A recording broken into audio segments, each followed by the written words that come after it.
আসসালামু আলাইকুম রহমতুল্লাহ বারাকাতু।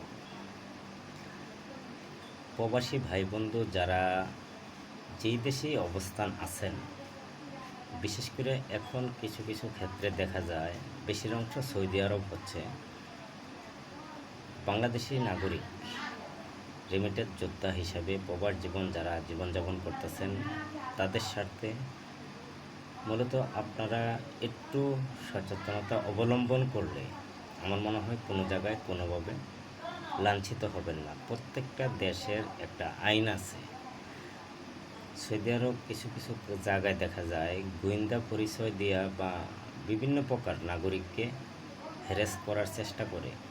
তারা কিন্তু নতুন একটা প্রতারক চক্র। আপনারা গোয়েন্দা বিভাগের যদি কোনো স্টাফ হয়, যে কোনো প্রশাসন বিভাগের একটা লোক আপনাকে অ্যারেস্ট করলো অথবা আপনাকে হ্যারাস করার চেষ্টা